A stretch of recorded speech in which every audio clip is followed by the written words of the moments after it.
बलाई लोगों ने उन्हें मानने से इनकार कर दिया और हिंदुओं ने उनके विरुद्ध कार्रवाई की।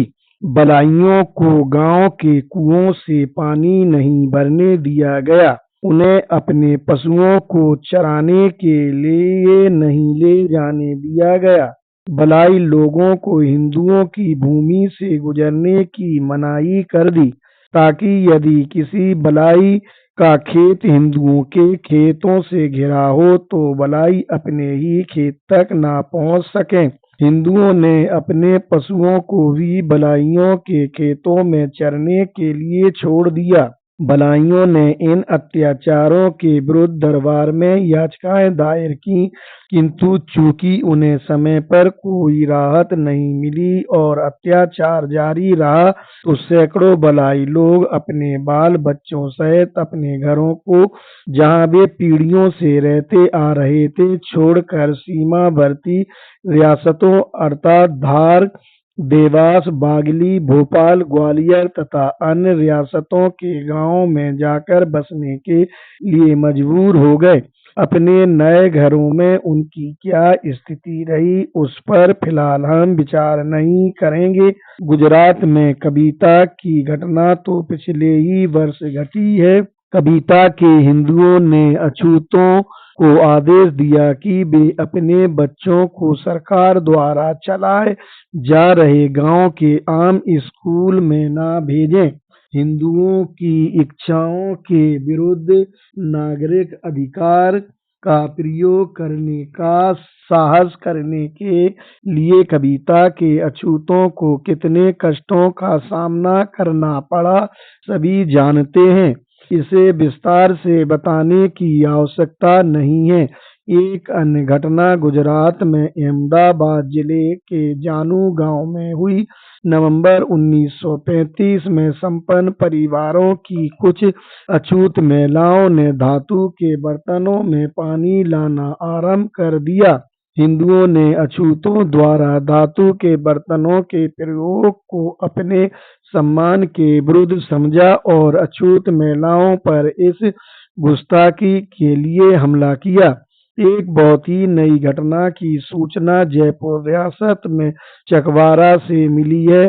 समाचार पत्रों में छपी सूचना से पता चलता है कि चकवारा के एक अछूत ने, जो तीर्थ यात्रा के बाद घर लौटा था, अपने धार्मिक अनुष्ठान को पूरा करने के लिए गांव के अपने अछूत भाइयों को भोज देने की व्यवस्था की थी।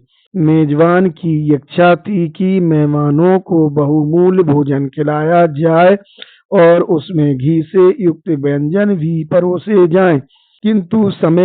किंतु जिस समय अछूत लोग भोजन कर रहे थे, सैकड़ों की संख्या में हिंदू लाठियां लेकर वहां दौड़े और भोजन को खराब कर दिया तथा अछूतों को बुरी तरह पीटा। परोसे गए भोजन को छोड़ मेहमान अपनी जान बचाने के लिए भाग गए। निसहाय अछूतों पर ऐसा प्राणघातक आक्रमण क्यों किया गया, इसका जो कारण बताया गया है वह यह था कि अछूत मेजबान इतना धृष्ट था कि उसने घी का प्रयोग किया और उसके अछूत मेहमान इतने मूर्ख थे कि वे उसे खा रहे थे।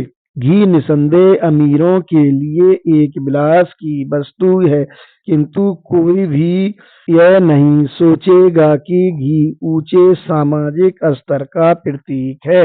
चकवारा के हिंदुओं में इसका दूसरा अर्थ लिया और इन अछूतों द्वारा उनके साथ की गई गलती के लिए हिंदुओं के धार्मिक क्रोध में उनसे बदला लिया, जिन्होंने अपने भोजन में घी परोसकर उनका अपमान किया था।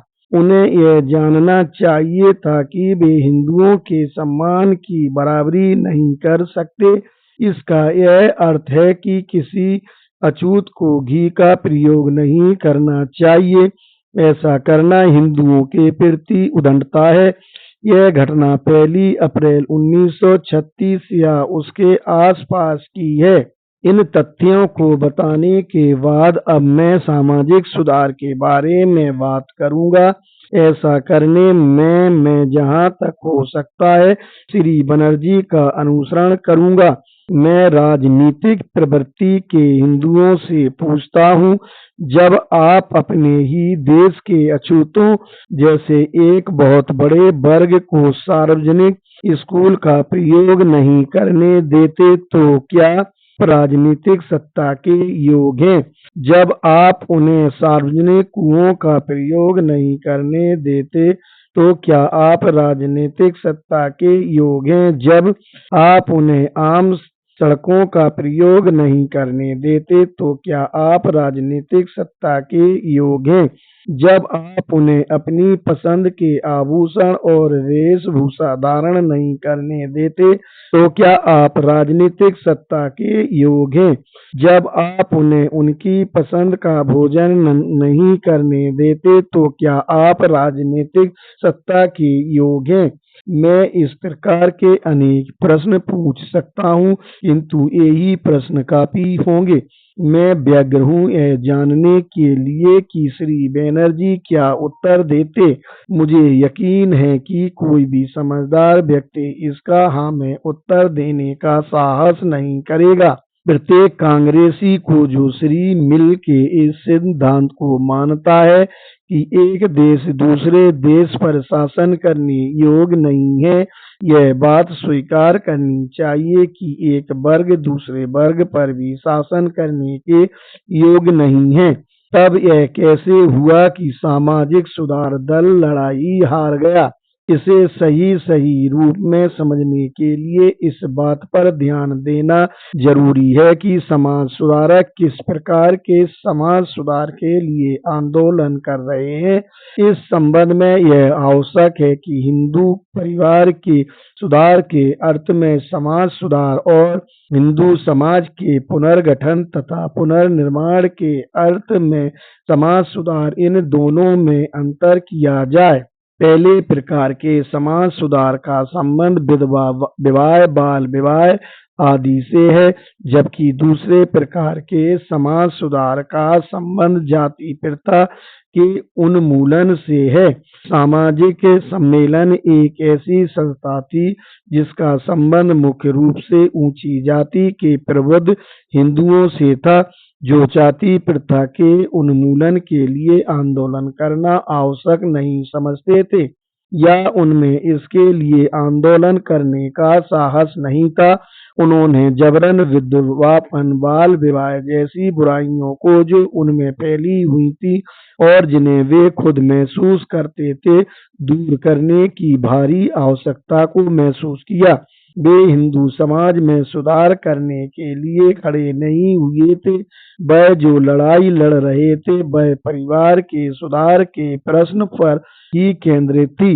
इसका संबंध जाति प्रथा को तोड़ने के अर्थ में समाज सुधार से नहीं था। समाज सुधारकों ने इस मुद्दे को कभी नहीं उठाया।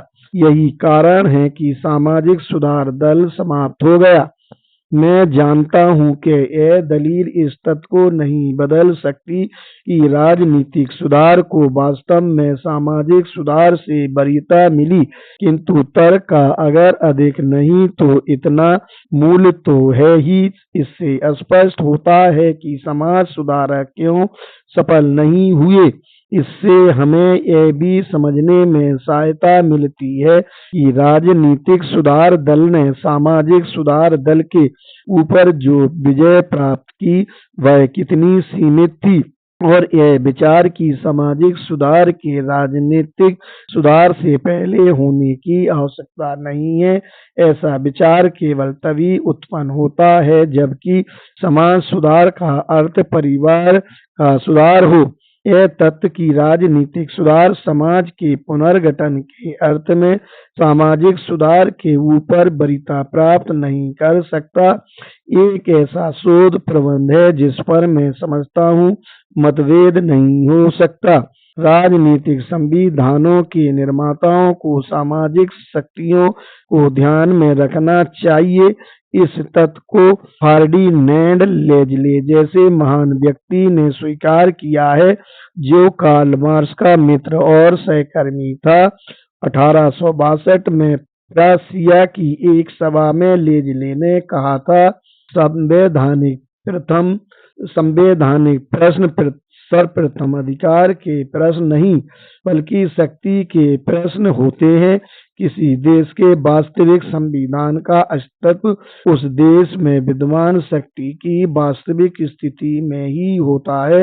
अतः राजनीतिक संविधानों का मूल और स्थायित्व केवल तभी होता है जबकि वे शक्ति की उन शर्तों को सही सही ढंग से प्रकट करते हैं जो किसी समाज में विद्यमान होती है।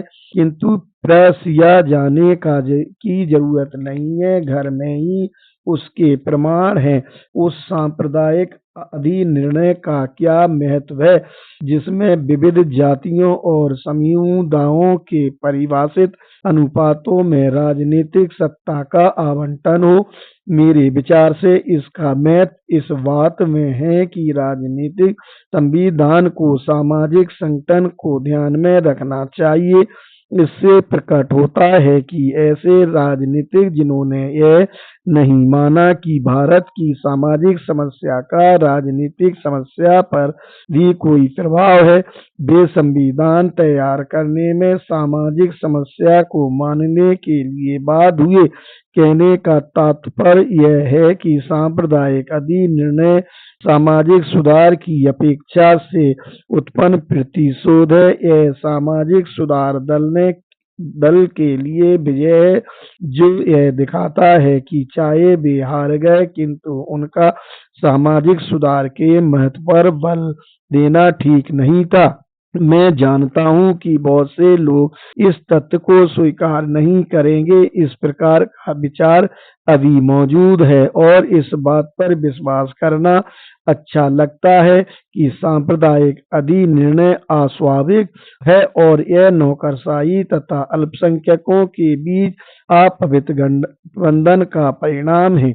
अगर यह कहा जाए कि सांप्रदायिक अधिनिर्णय एक अच्छा साक्ष्य नहीं है तो मैं अपने मत के समर्थन में इस पर एक साक्ष्य के रूप में भरोसा नहीं करना चाहता। आयरलैंड को लीजिए। आयरिश होम रूल का इतिहास क्या बताता है? सब जानते हैं कि अल्स्टर और दक्षिणी आयरलैंड के प्रतिनिधियों के बीच बातचीत के दौरान दक्षिणी आयरलैंड के प्रतिनिधि श्री रेडमंड ने अल्स्टर को समस्त आयरलैंड के लिए समान होम रूल संविधान के अंतर्गत लाने के लिए अल्स्टर के प्रतिनिधियों से कहा था, आप जिस राजनीतिक सुरक्षा को पसंद करते हैं उसकी मांग करें, आपको वह मिलेगी। पता है अल्स्टर के लोगों ने क्या जवाब दिया? उनका उत्तर था, धिक्कार है, आपकी सुरक्षा को हम किसी भी शर्त पर अपने ऊपर आपका शासन नहीं चाहते।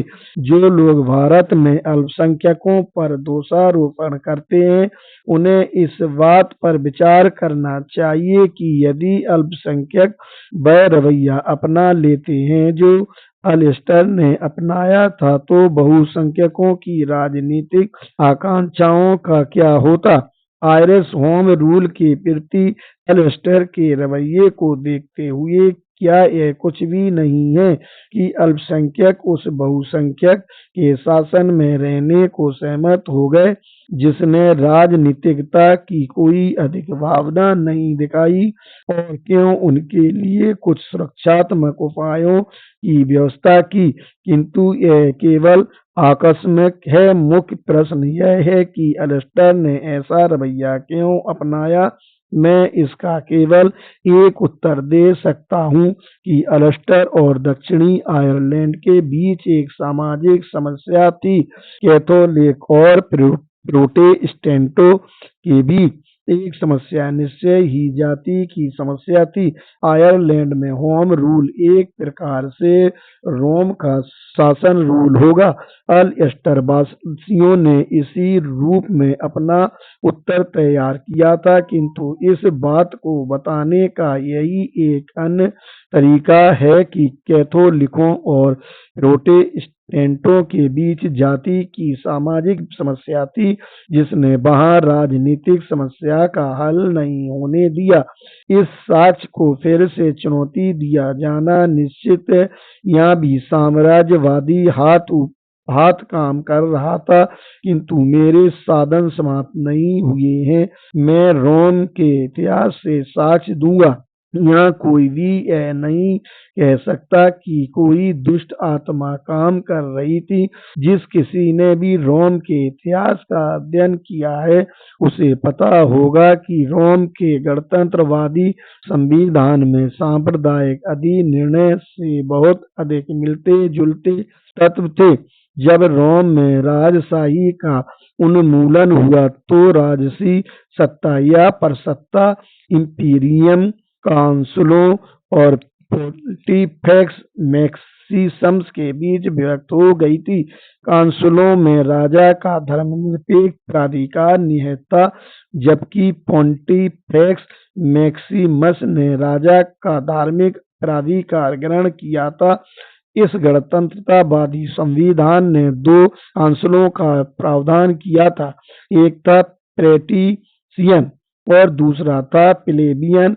उसी संविधान में पोंटिफेक्स मैक्सिमस के अधीन पादरियों की भी व्यवस्था थी, जिनमें से आधे प्लेबियन और आधे पैट्रिशियन होते थे। इसका क्या कारण है कि रोम के गणतंत्रवादी संविधान में ये प्रावधान थे कि जो कि जैसा कि मैंने बताया था, सांप्रदायिक अधिनिर्णय के प्रावधानों से इतने अधिक मिलते हैं। इसका एक ही उत्तर मिल सकता है कि रोम गणतंत्र के संविधान को पैट्रिशियनों तथा प्लेबियनों के बीच सामाजिक विभाजन को ध्यान में रखना पड़ा था। पैट्रिशियन और प्लेबियन ये दो स्पष्ट जातियां थीं। सार रूप में हम कह सकते हैं कि राजनीतिक सुधारकों को जिस दिशा में वे जाना चाहें जाने दें। इससे उन्हें पता चलेगा कि संविधान तैयार करने में वे प्रचलित सामाजिक व्यवस्था से उत्पन्न समस्या की उपेक्षा नहीं कर सकते। इस प्रस्ताव के समर्थन में कि सामाजिक और धार्मिक समस्याओं का राजनीतिक संविधानों पर प्रभाव पड़ता है, मैंने जिन उदाहरणों को प्रस्तुत किया है वे अधिक विस्तृत प्रतीत होते हैं। मैं समझता हूँ कि ऐसा ही है, किंतु यह नहीं मानना चाहिए एक का दूसरे पर पड़ने वाला प्रभाव सीमित होता है। दूसरी ओर यह कहा जा सकता है कि इतिहास सामान्यतः इस प्रस्ताव को बल देता है कि राजनीतिक क्रांतियां हमेशा सामाजिक और धार्मिक क्रांतियों के बाद हुई हैं। लूथर द्वारा आरंभ किया गया धार्मिक सुधार यूरोप के लोगों की राजनीतिक मुक्ति का अग्रदूत था। इंग्लैंड में प्यूरिटनवाद के कारण राजनीतिक स्वतंत्रता की स्थापना हुई। प्यूरिटनवाद ने नए विश्व की स्थापना की। प्यूरिटनवाद ही ने अमेरिकी स्वतंत्रता संग्राम को जीता। प्यूरिटनवाद एक धार्मिक आंदोलन था। यही बात मुस्लिम साम्राज्य के संबंध में भी सत्य है। अरबों के राजनीतिक सत्ता बनने से पहले वे पैगंबर मोहम्मद साहब द्वारा आरंभ संपूर्ण धार्मिक क्रांति से गुजरते थे। यहाँ तक कि भारतीय इतिहास भी उसी निष्कर्ष का समर्थन करता है। चंद्रगुप्त द्वारा संचालित राजनीतिक क्रांति से पहले भगवान बुद्ध की धार्मिक और सामाजिक क्रांति हुई थी। शिवाजी के नेतृत्व में राजनीतिक क्रांति भी महाराष्ट्र के संतों द्वारा किए गए धार्मिक और सामाजिक सुधारों के बाद हुई थी। सिखों की राजनीतिक क्रांति से पहले गुरु नानक द्वारा की गई धार्मिक और सामाजिक क्रांति हुई थी। यहाँ और अधिक दृष्टांत देना आवश्यक है। इन दृष्टांतों से यह बात प्रकट हो जाएगी कि मन और आत्मा की मुक्ति जनता के राजनीतिक विस्तार के लिए पहली आवश्यकता है। अब मैं समाजवादियों की ओर आता हूँ। क्या समाजवादी लोग सामाजिक व्यवस्था से उत्पन्न समस्या की उपेक्षा कर सकते हैं? भारत के समाजवादी यूरोप में अपने साथियों का अनुसरण करते हुए इतिहास की आर्थिक व्याख्या को भारत के तथ्यों पर लागू करना चाहते हैं। वे कहते हैं कि मनुष्य एक आर्थिक प्राणी है, उसकी कार्यकलाप और आकांक्षाएं आर्थिक तथ्यों से परिबद्ध और संपत्ति सत्ता का एकमात्र स्रोत है। इसलिए वे इस बात का प्रचार करते हैं कि राजनीतिक और सामाजिक सुधार केवल भारी भ्रम है और संपत्ति के समानीकरण द्वारा आर्थिक सुधारों को अन्य हर प्रकार के सुधारों से वरीयता दी जानी चाहिए। इस विषयों में से प्रत्येक विषय पर कोई भी चर्चा कर सकता है कि समाजवादियों का यह सिद्धांत आर्थिक सुधार पर आधारित है और प्रत्येक प्रकार के सुधार पर वरीयता दी जानी चाहिए। किसी की भी यह धारणा हो सकती है कि आर्थिक प्रेरणा ही मात्र ऐसी प्रेरणा नहीं है जिससे व्यक्ति प्रेरित होता है। मानव समाज का कोई भी विद्यार्थी इस बात को स्वीकार नहीं कर सकता कि आर्थिक शक्ति ही एकमात्र शक्ति है। किसी व्यक्ति का सामाजिक स्तर ही अक्सर शक्ति का स्रोत बन जाता है और उसके प्रभाव से उसका प्राधिकार प्रदर्शित होता है, जैसा कि महात्माओं का सामान्य व्यक्ति के ऊपर प्रभाव रहा है। भारत में लखपति लोग अकिंचन साधुओं और फकीरों की आज्ञा क्यों मानते हैं? भारत में लाखों दरिद्र अपनी मामूली चीजों को भी जो उनकी एकमात्र संपत्ति होती है बेचकर बनारस और मक्का क्यों जाते हैं? भारत के इतिहास में इस बात का चित्रण है कि धर्म सत्ता का स्रोत है। जहाँ पुजारी को सामान्य व्यक्ति से अधिक महत्व प्राप्त है और कभी कभी तो यह प्रथम मजिस्ट्रेट से भी अधिक होता है। भारत में हर चीज यहाँ तक कि हड़ताल और चुनाव पर भी आसानी से धर्म का प्रभाव पड़ता है और वह ऐसी घटनाओं को धार्मिक मोड़ दे देता है। व्यक्ति के ऊपर धर्म की शक्ति का एक और उदाहरण देने के लिए हम रोम के प्लेबियन का मामला लेते हैं। यह मामला इस मुद्दे पर व्यापक प्रकाश डालता है।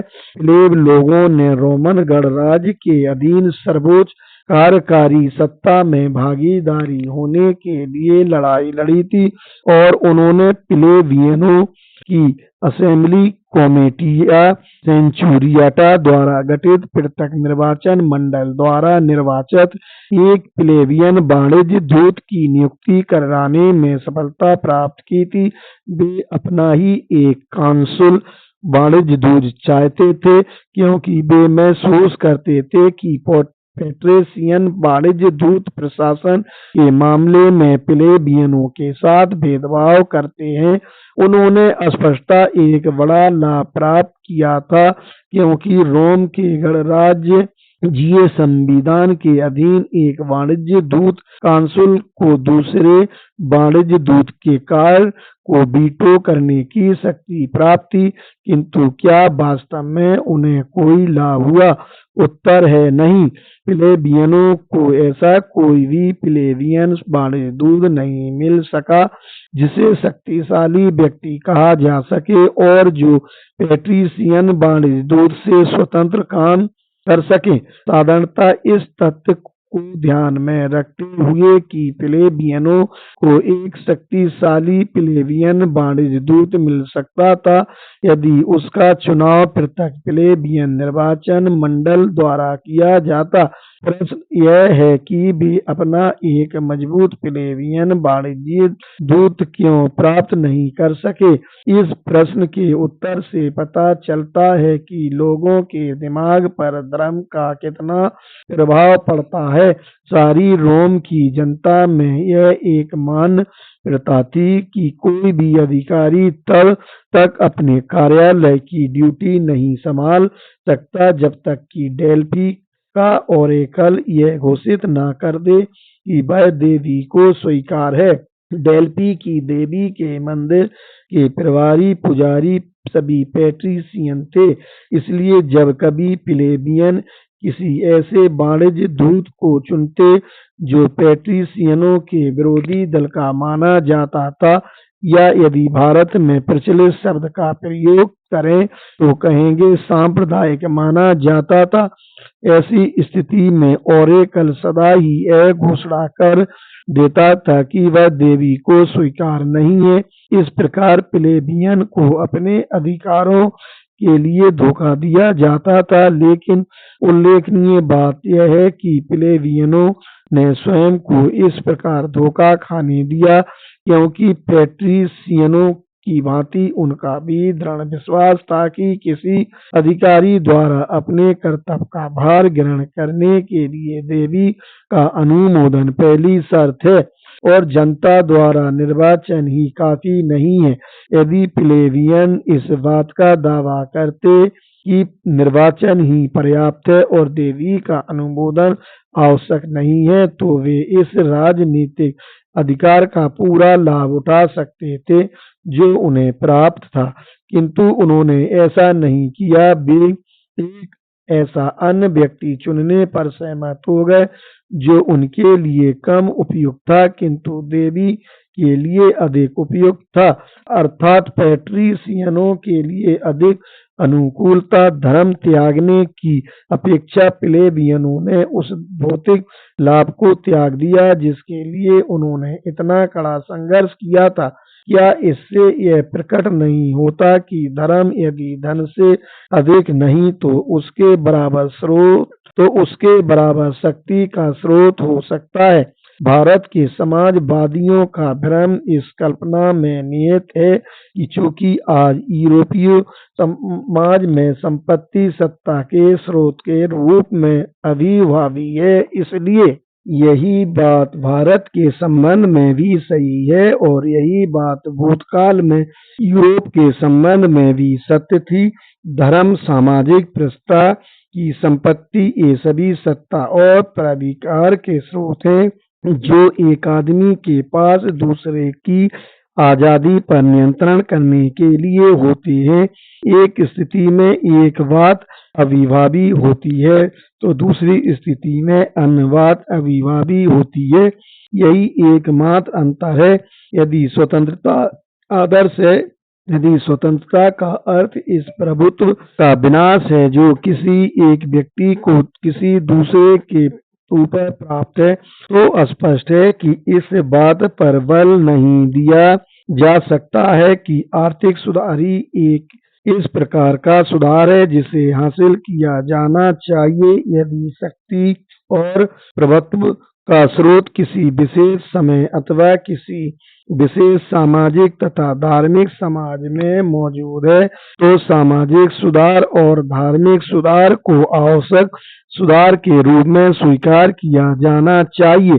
इस प्रकार कोई व्यक्ति भारत के समाजवादियों द्वारा अपनाई गई इतिहास की आर्थिक व्याख्या के सिद्धांत पर प्रहार कर सकता है, किंतु मैं इस बात को स्वीकार करता हूँ कि इतिहास की आर्थिक व्याख्या इस समाजवादी दावे की वैधता के लिए आवश्यक नहीं है कि संपत्ति का समानीकरण ही एकमात्र वास्तविक सुधार है और इसे अन्य सभी बातों से वरीयता दी जानी चाहिए। फिर भी मैं समाजवादियों से पूछना चाहता हूँ, क्या आप पहले सामाजिक व्यवस्था में सुधार लाए बिना आर्थिक सुधार कर सकते हैं?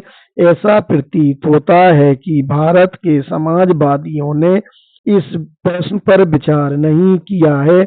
मैं उनके साथ अन्याय नहीं करना चाहता। मैं एक पत्र का उद्धरण देता हूँ जो एक प्रमुख समाजवादी ने मेरे एक मित्र को कुछ दिन पहले लिखा था। इसमें उसने कहा था, मैं इस बात पर विश्वास नहीं करता कि जब तक एक वर्ग दूसरे वर्ग का दमन और इस प्रकार का दुर्व्यवहार हो रहेगा, तब तक हम भारत में एक मुक्त समाज का निर्माण कर सकेंगे। जैसा कि मैं एक समाजवादी आदर्श मैं विश्वास करता हूँ तो मैं अवश्य ही विभिन्न वर्गों और समूहों के बीच संपूर्ण समानता के व्यवहार में विश्वास करता हूँ। मैं समझता हूँ कि समाजवाद इसका तथा अन्य समस्याओं का एकमात्र सही समाधान है। अब मैं यह प्रश्न पूछता हूँ, क्या किसी समाजवादी के लिए यह कहना काफी है कि मैं विभिन्न वर्गों के साथ व्यवहार में पूर्ण समानता में विश्वास करता हूँ? यह कहना कि ऐसा विश्वास पर्याप्त है? समाजवाद में जो कुछ निहित है उसके संबंध में कोई जानकारी नहीं है। यदि समाजवाद एक व्यवहारिक कार्यक्रम है और केवल एक दूर का आदर्श नहीं है तो किसी समाजवादी के लिए यह प्रश्न नहीं है कि क्या आप समानता में विश्वास करते हो।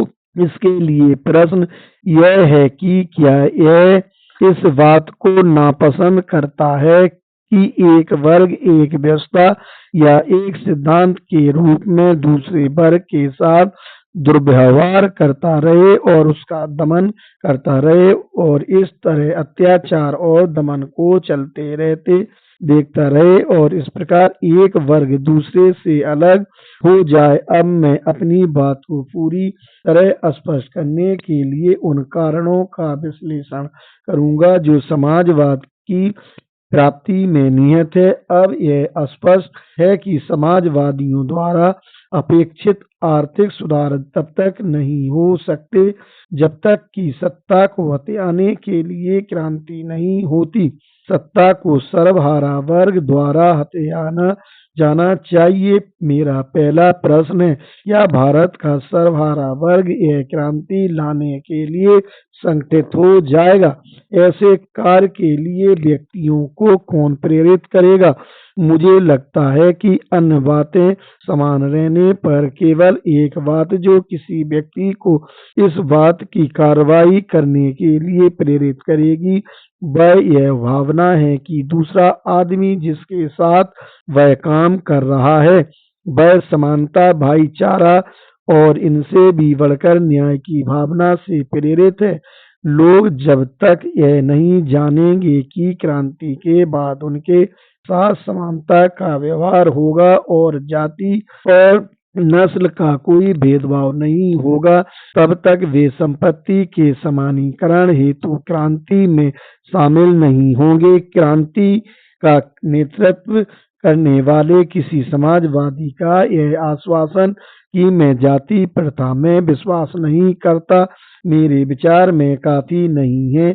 आश्वासन ऐसा होना चाहिए जिसकी गहरी बुनियाद हो, अर्थात एक देशवासी का मानसिक व्यवहार दूसरे के प्रति व्यक्तिगत समानता और भाईचारे की भावना से भरा हो। क्या यह कहा जा सकता है कि भारत का सर्वहारा वर्ग गरीब होने के नाते गरीब होते हुए भी गरीब है और अमीर के अंतर के अलावा कोई दूसरा अंतर नहीं मानता? क्या यह कहा जा सकता है कि भारत के गरीब लोग जातियां, नस्ल, ऊंच या नीच के ऐसे भेदों को नहीं मानते?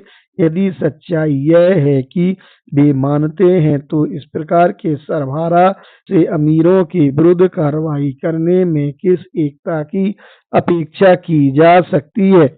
यदि सर्वहारा वर्ग संगठित रूप में मोर्चा नहीं लगाता तो क्रांति कैसे हो सकती है?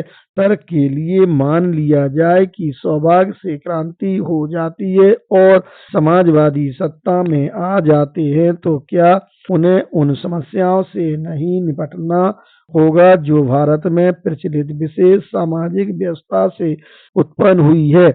मैं नहीं समझता कि उन पक्षपातों द्वारा उत्पन्न समस्याओं का सामना किए बिना जो भारतीय लोगों में ऊंच नीच, स्वच्छ अस्वच्छ के भेदभाव पैदा करती है, भारत में कोई सामाजिक राज्य एक सेकंड भी कार्य कर सकता है?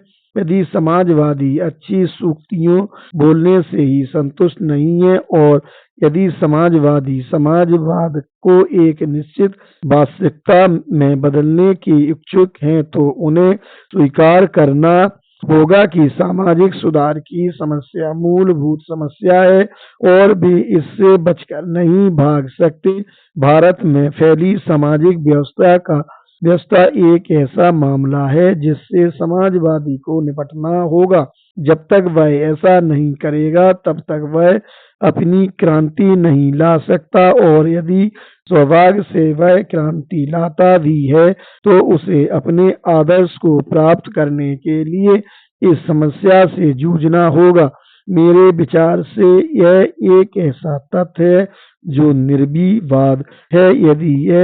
यदि वह क्रांति से पहले जाति की समस्या पर ध्यान नहीं देता है तो उसे क्रांति के बाद उस पर ध्यान देना पड़ेगा। इसे हम दूसरी प्रकार यूं कह सकते हैं कि चाहे आप किसी भी दिशा में देखें, जाति एक ऐसा दैत्य है जो आपके मार्ग में खड़ा है। आप जब तक इस दैत्य को नहीं मारोगे, आप ना कोई राजनीतिक सुधार कर सकते हो, ना कोई आर्थिक सुधार। 4, खेद है कि आज भी जाति प्रथा के समर्थक मौजूद हैं और इसके समर्थक अनेक हैं। इसका समर्थन इस आधार पर किया जाता है कि जाति प्रथा श्रम के विभाजन का एक अन्य नाम ही है। यदि श्रम का विभाजन प्रत्येक सभ्य समाज का एक अनिवार्य लक्षण है तो यह दलील दी जाती है कि जाति प्रथा में कोई बुराई नहीं है। इस विचार के विरुद्ध पहली बात यह है कि जाति प्रथा केवल श्रम का विभाजन नहीं है, वह श्रमिकों का विभाजन भी है। इसमें संदेह नहीं है कि सभ्य समाज को श्रम का विभाजन करने की आवश्यकता है, किंतु किसी भी सभ्य समाज में श्रम के विभाजन के साथ इस प्रकार की पूर्णता अलग वर्गों में श्रमिकों का अप्राकृतिक विभाजन नहीं होता। जाति प्रथा मात्र श्रमिकों का विभाजन नहीं है, बल्कि यह श्रम के विभाजन से बिल्कुल भिन्न है। यह एक श्रेणीबद्ध व्यवस्था है जिसमें श्रमिकों का विभाजन एक के ऊपर दूसरे क्रम में होता है। किसी भी अन्य देश में श्रम के विभाजन के साथ श्रमिकों का इस प्रकार का क्रम नहीं होता। जाति प्रथा के इस विचार के विरुद्ध एक तीसरा तथ्य भी है। श्रम का यह विभाजन स्वतः नहीं होता, यह स्वाभाविक अभिरुचि पर आधारित नहीं है। सामाजिक और व्यक्तिगत कार्यकुशलता के लिए आवश्यक है कि किसी व्यक्ति की क्षमता को इस बिंदु तक विकास किया जाए कि वह अपनी जीविका का चुनाव स्वयं कर सके। जाति प्रथा में इस सिद्धांत का उल्लंघन होता है क्योंकि इसमें व्यक्तियों को पहले से ही कार्य सौंपने का प्रयास किया जाता है जिसका चुनाव प्रशिक्षित मूल क्षमताओं के आधार पर नहीं किया जाता, बल्कि माता पिता के सामाजिक स्तर पर होता है। एक अन्य दृष्टिकोण से देखा जाए तो व्यवसायों का यह स्तरण जो जाति प्रथा का परिणाम है, निश्चय ही घातक है। उद्योग कभी भी स्थिर नहीं होता, इसमें तेजी से और अचानक परिवर्तन होते हैं। ऐसे परिवर्तनों से व्यक्ति को अपना व्यवसाय बदलने की छूट होनी चाहिए। बदलती हुई परिस्थितियों के अनुसार व्यक्ति को अपने आप को ढालने की ऐसी स्वतंत्रता के बिना उसके लिए अपनी आजीविका कमाना असंभव हो जाएगा। जाति प्रथा हिंदुओं को ऐसे व्यवसाय अपनाने की अनुमति नहीं देगी जहाँ उनकी जरूरत है, यदि वे आनुवंशिक रूप से उनसे संबंधित नहीं है। यदि कोई हिंदू अपनी जाति के लिए निर्धारित पैसे के अलावा नए पैसे को अपनाने की बजाय भूखा मरता दिखाई देता है तो उसका कारण जाति प्रथा की कठोरता ही है। पैसों के पुनर्समायोजन की छूट न देकर अधिकतर बेरोजगारी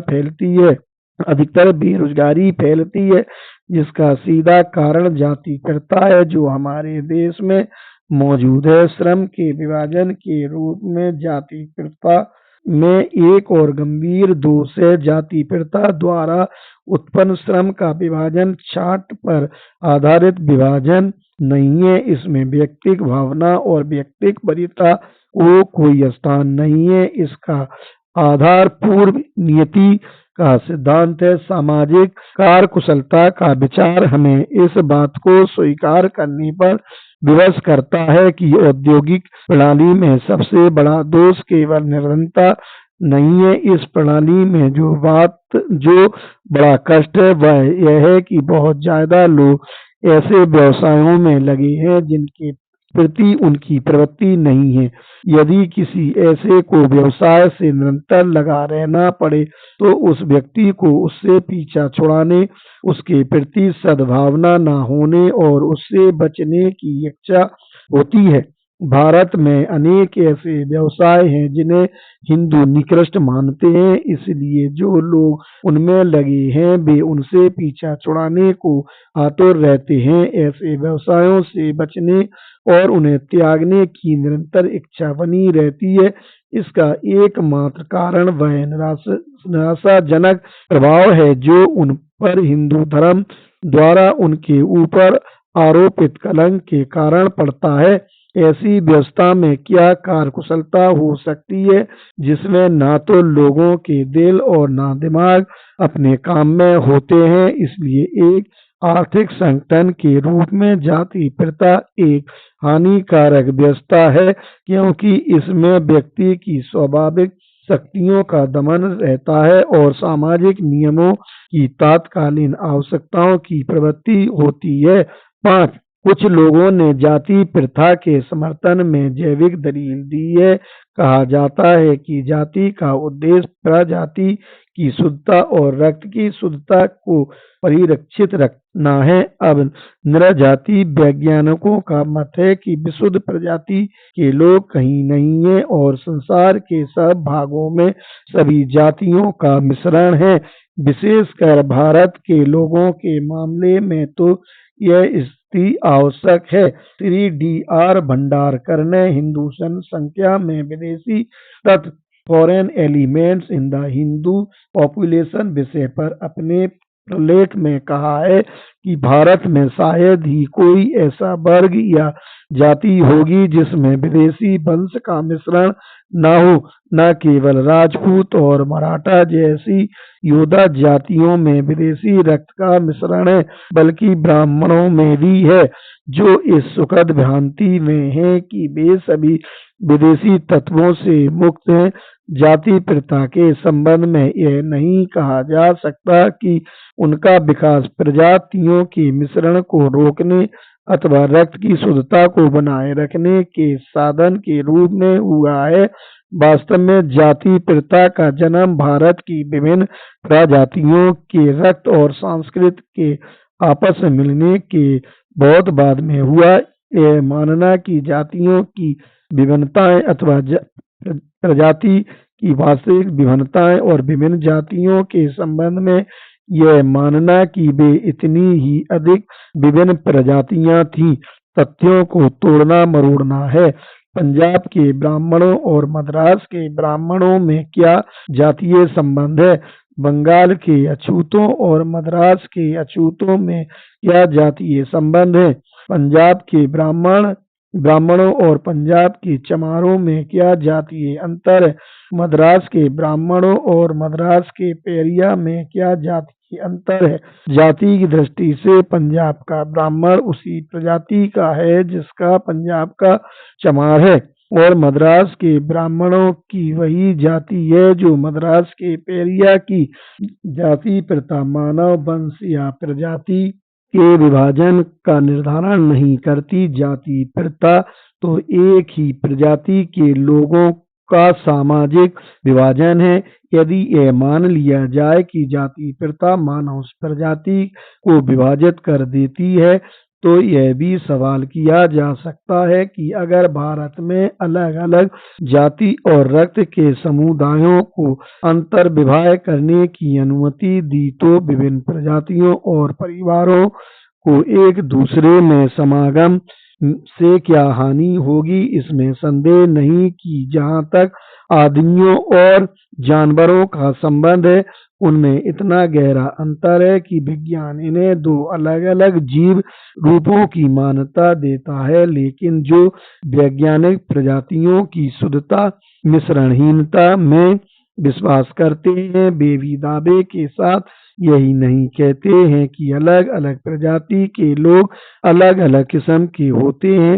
वे सभी एक ही नस्ल की अलग अलग किस्मों के होते हैं। वे एक दूसरे की उपजातियों में विवाह करके संतान उत्पन्न कर सकते हैं, ऐसी संतानें जो स्वयं भी आगे संतान उत्पन्न करने में समर्थ होंगी और जो बंध्या न होंगी। जाति प्रथा के पक्ष में आनुवंशिकता और सुज सुजन सुजननकी की तर्कहीन बातें बताई जाती हैं। अगर जाति प्रथा सुजननिकी यूरिकनिक्स के मूलभूत सिद्धांत के अनुकूल होती तो इसमें किसी को आपत्ति न होती, क्योंकि किसी को भी उत्तम व्यक्तियों द्वारा समागम से जाति की किस्म में सुधार लाने की आपत्ति नहीं हो सकती है। लेकिन यह समझना मुश्किल है कि जाति प्रथा के कारण उत्तम स्त्रियों और पुरुषों में सही समागम किस प्रकार सुनिश्चित होता है। जाति प्रथा नकारात्मक तथ्य है। यह केवल अलग अलग जातियों के लोगों को आपस में अंतर विवाह का निषेध करती है। यह ऐसा सकारात्मक उपाय नहीं है जिससे एक ही जाति के दो उत्तम नर नारी आपस में विवाह कर सकें। यदि जाति का उद्गम सुजननकी के सिद्धांत पर आधारित है तो उपजातियों का प्रादुर्भाव भी सुजननकी के आधार पर ही होना चाहिए। लेकिन क्या कोई गंभीरता पूर्वक यह कह सकता है कि उपजातियों का उद्गम सुजननकी के कारण हुआ है? मैं समझता हूँ कि स्पष्ट कारणों से ऐसा मानना बहुत ही असंगत है। अगर जाति का आशय प्रजाति या नस्ल से है तो उपजातियों में पाए जाने वाले अंतर को प्रजातीय अंतर नहीं माना जा सकता है, क्योंकि तब उपजातियां भी उसी परिकल्पना के आधार पर उसी एक मूल नस्ल की उपखंड होगी। इससे स्पष्ट है कि उपजातियों में आपस में रोटी बेटी के व्यवहार पर रोक लगाने का उद्देश्य प्रजाति या रक्त की शुद्धता बनाए रखना नहीं हो सकता। फिर यदि उपजातियों का उद्गम सुजननिकी ही हो सकता है तो इस कथन में कोई दम नहीं है कि प्रजाति का उद्गम सुजननिकी है। फिर अगर यह मान भी लिया जाए कि जाति का उद्गम सुजननिकी के प्रयोजन से है तो अंतर्विवाह संबंधी निषेध समझ में आ जाता है। लेकिन विभिन्न जातियों के बीच और विभिन्न उपजातियों के बीच खान पान पर भी निषेधाज्ञा लगाने का क्या प्रयोजन है? आपस में खान पान से तो रक्त पर असर नहीं पड़ता और इसलिए यह नहीं माना जा सकता कि इससे प्रजाति या नस्ल सुधरेगी या खराब होगी। इससे सिद्ध है कि जाति का कोई भी वैज्ञानिक उद्गम कारण नहीं है और जो इसे सुजननिकी के आधार पर सही बताना चाहते हैं वे विज्ञान का नाम लेकर घोर अवैज्ञानिक विचार प्रस्तुत कर रहे हैं। सुजननिकी को व्यवहारिक संभावना के रूप में तब तक स्वीकार नहीं किया जा सकता जब तक हमें आनुवंशिकता के नियमों का पक्का ज्ञान न हो जाए। प्रोफेसर बेटसन अपनी पुस्तक मेंडल्स प्रिंसिपल ऑफ हेरिडिटी में कहते हैं, यदि संतान में बेहतर मानसिक गुण आए तो उसी के आधार पर यह कहना संभव नहीं है कि वे केवल किसी विशेष वंश परंपरा के गुण के कारण ही आए हैं। हो सकता है कि जो गुण संतान में आए हैं या जो शारीरिक शक्ति उसमें अधिक मात्रा में है वह अनेक कारणों के होने से घटित है, न कि केवल एक आनुवंशिक तत्व के उसके शरीर में होने के कारण। यदि यह तर्क दिया जाए कि जाति प्रथा सुजननिकी की परिकल्पना का परिणाम था तो उसका आशय यह होगा कि आज के हिंदुओं के पूर्वज आनुवंशिकता के विषय में उस ज्ञान से संपन्न थे जो आधुनिक वैज्ञानिकों के पास भी नहीं है। पेड़ की जांच उसके फलों से की जानी चाहिए। अगर जाति सुजन निकी के आधार पर होती तो उससे किस नस्ल के आदमी पैदा होने चाहिए। जहाँ तक शारीरिक क्षमता का संबंध है, उसमें हिंदू प्रजाति सबसे घटिया किस्म C3 की है। वह छोटे आकार के बोनों की जाति है जिनका शारीरिक विकास अवरुद्ध है और जिनमें दम नहीं है। भारत ऐसा राष्ट्र है जिसकी 90% जनता सैनिक सेवा के लिए अयोग्य है। इससे स्पष्ट है कि जाति तथा प्रथा आधुनिक वैज्ञानिकों की सृजन निकी की कसौटी पर खरी नहीं उतरती। जाति प्रथा एक ऐसी सामाजिक व्यवस्था है जो हिंदू समाज के ऐसे विकृत समुदाय की झूठी शान और स्वार्थ की प्रतीक है जो अपनी सामाजिक प्रतिष्ठा के अनुसार इतने समर्थ थे कि उन्होंने इस जाति प्रथा को प्रचलित किया और इस प्रथा को अपनी जोर जबरदस्ती के बल पर अपने से निचले तबके के लोगों पर लागू किया। छठवां, जाति प्रथा से आर्थिक उन्नति नहीं होती। जाति प्रथा से ना तो नस्ल या प्रजाति में सुधार हुआ है और ना ही होगा, लेकिन इससे एक बात अवश्य सिद्ध हुई है कि इससे हिंदू समाज पूरी तरह छिन्न भिन्न और हताश हो गया है। सबसे पहले हमें यह महत्वपूर्ण तथ्य समझना होगा कि हिंदू समाज एक मिथक मात्र है। हिंदू नाम स्वयं विदेशी नाम है। यह नाम मुसलमानों ने भारतवासियों को दिया था ताकि वे उन्हें अपने से अलग कर सकें। मुसलमानों के भारत पर आक्रमण से पहले लिखे गए किसी भी संस्कृत ग्रंथ में इस नाम का उल्लेख नहीं मिलता। उन्हें अपने लिए किसी समान नाम की जरूरत महसूस नहीं हुई थी क्योंकि उन्हें ऐसा नहीं लगता था कि वे किसी विशेष समुदाय के हैं। वस्तुतः हिंदू समाज नामक कोई वस्तु है ही नहीं, यह अनेक जातियों का समवेत रूप है। प्रत्येक जाति अपने अस्तित्व से परिचित है, वह अपने सभी समुदायों में व्याप्त है और सबको स्वयं में समाविष्ट किए हुए है और इसी में उसका असली तत्व है। जातियों का कोई मिला जुला संघ भी नहीं है। किसी भी जाति को यह महसूस नहीं होता कि वह अन्य जातियों से जुड़ी हुई है, सिर्फ उस समय को छोड़कर जब हिंदू मुसलमान दंगे होते हैं। अन्य सभी अवसरों पर तो प्रत्येक जाति यह कोशिश करती है कि वह अपनी अलग सत्ता को ठीक से बनाए रखे और दूसरों से स्पष्ट रूप से अलग रहे। प्रत्येक जाति अपनों में ही खान पान और शादी ब्याह का संबंध रखती है, यहाँ तक कि हर जाति अपना एक अलग पहनावा तक निश्चित करती है। इस बात से अलग दूसरा कारण क्या हो सकता है कि भारत के नर नारी असंख्य किस्मों के परिधान पहनते हैं जो कि पर्यटकों के लिए हैरानी का कारण है।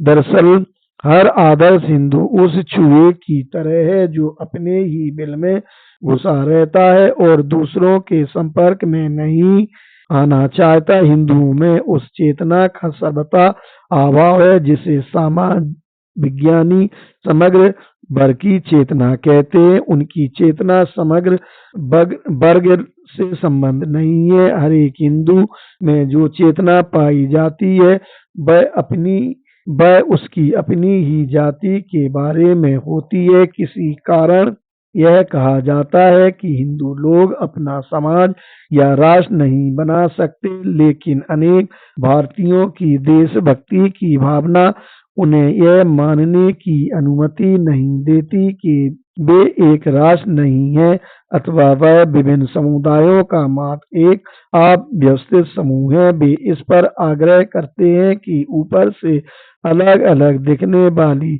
हमारी जनता में एक मूलभूत एकता है जो हिंदुओं के जीवन की विशेषता है, क्योंकि उनकी आदतों, प्रथाओं, विश्वासों और विचारों में एक रूपता है जो भारत में सर्वत्र दृष्टिगत होती है। इसमें संदेह नहीं कि उनके स्वभाव, रीति रिवाजों धारणा और विचारों में समानता है, लेकिन इससे यह निष्कर्ष निकाल लेना स्वीकार नहीं होगा कि हिंदू जनता को हिंदू समाज की स्थिति प्राप्त है। ऐसा मान लेने का अर्थ है समाज रचना के अपरिहार्य तत्वों को सही रूप में ना समझना।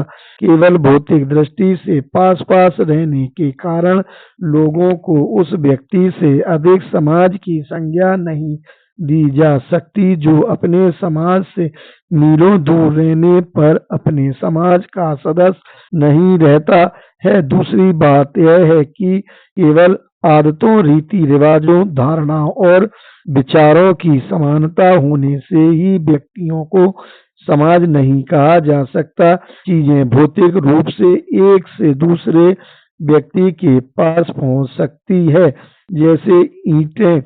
इसी तरह एक समुदाय की आदतें, रीति रिवाज, धारणाएं और विचार भी दूसरे समुदाय द्वारा अपनाए जा सकते हैं और इस तरह दोनों समुदायों में समानता प्रतीत हो। सांस्कृतिक संस्कृति विकीर्ण होकर फैलती है और इसी कारण पास पास न रहते हुए भी अनेक आदिम जातियों की आदतों, रीति रिवाज, धारणाओं और विचारों में समानता दिखाई देती है, लेकिन कोई यह नहीं कह सकता क्योंकि इन आदिम जातियों में समानता है इसलिए उनका एक समाज है। कुछ बातों में समानता एक समाज के निर्माण के लिए पर्याप्त नहीं है।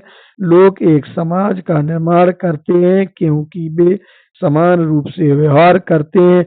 व्यवहार में समभाव का होना, समानुरूप से व्यवहार करने से सर्वथा भिन्न चीजों का समभाव रूप में अपनाने का एकमात्र उपाय यही है। सभी का एक दूसरे से पूरा पूरा संपर्क रहे।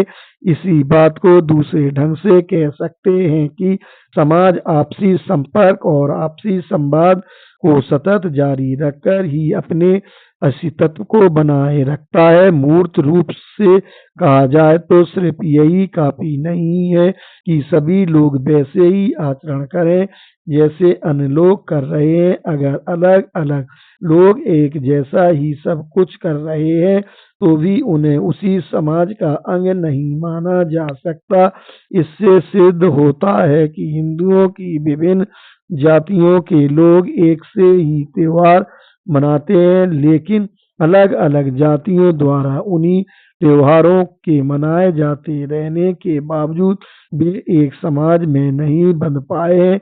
इसके लिए यह अनिवार्य है कि सभी लोग किसी सामूहिक कार्य में इस प्रकार मिलजुल कर बराबरी से हिस्सा लें या भागीदारी करें कि उन सभी में भी वे देही भाव हों जिससे शेष अन्य लोग अनुप्राणित होते हैं। लोगों को जो चीज आपस में एक सूत्र में बांधती है और उन्हें एक समाज में पूरी तरह शामिल करती है वह यह है कि हरेक व्यक्ति को सामाजिक गतिविधियों में इस तरह हिस्सेदार या भागीदार बनाया जाए ताकि उसकी सफलता में उसे स्वयं अपनी सफलता और उसकी विफलता में अपनी विफलता दिखाई दे।